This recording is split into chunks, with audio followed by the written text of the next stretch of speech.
नमस्कार, आमच्या बालधर्म शिक्षण या चॅनलवर तुमचं मनापासून स्वागत। आज आपण महाभारत या ग्रंथाबद्दल थोडक्यात जाणून घेणार आहोत। चला तर सुरू करूया। महाभारत एक प्रचंड मोठे ग्रंथ आहे, ज्यात एक मोठं आणि ऐतिहासिक युद्ध, पांडव आणि कौरव यांच्यात होणाऱ्या संघर्षाचे वर्णन आहे। ही कथा भारतीय संस्कृतीत महत्त्वपूर्ण मानली जाते। चला तिची थोडक्यात कथा पाहूया। पांडव आणि कौरव हे दोन मोठे कुटुंब होते। पांडवांमध्ये 5 बंधू होते: युधिष्ठिर, अर्जुन, भीम, नकुल आणि सहदेव। कौरवांमध्ये 100 भाऊ होते आणि त्यांचा मोठा भाऊ दुर्योधन होता।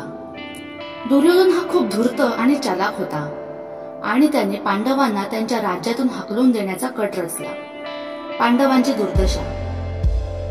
दुर्योधनने पांडवांना शतरंज खेळायला आमंत्रित केले आणि खेळात पांडवांना हरवून त्यांना 12 वर्ष जंगलात राहायला आणि 1 वर्ष अज्ञातवासात जाऊन राहायला भाग पाडले। या काळात पांडवांनी खूप कष्ट सहन केले, पण कधीही हार मानली नाही। श्रीकृष्ण आणि भगवद्गीता।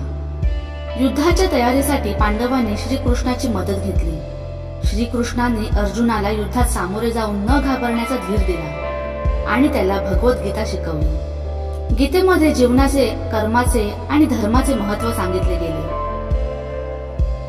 कुरुक्षेत्र युद्ध। अखेरकार पांडव आणि कौरव यांच्यात कुरुक्षेत्र या ठिकाणी युद्ध सुरू झाले। हे युद्ध 18 दिवस चालले आणि त्यात अनेक वीर सैनिकांचा मृत्यू झाला। अर्जुन, भीम, युधिष्ठिर आणि इतर पांडवांनी कौरवांचा पराभव केला। शेवटी दुर्योधन मरण पावला आणि पांडव विजयी झाले।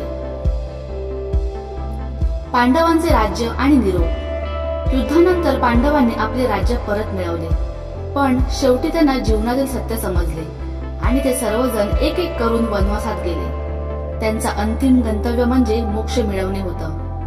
महाभारत ही कथा फक्त युद्धाची नाही, तर जीवनाचे धडे शिकवणारी आहे। त्यात धर्म, सत्य, शौर्य, निष्ठा आणि कर्तव्याचे महत्त्व सांगितले आहे। हिंदू धर्मावर आधारित अशा छान छान गोष्टी थोडक्यात ऐकून त्यातून चांगली शिकवण घेण्यासाठी धर्म शिक्षण चॅनल नक्की सबस्क्राईब करा आणि आपल्या मित्र मैत्रिणींना नक्की शेअर करा।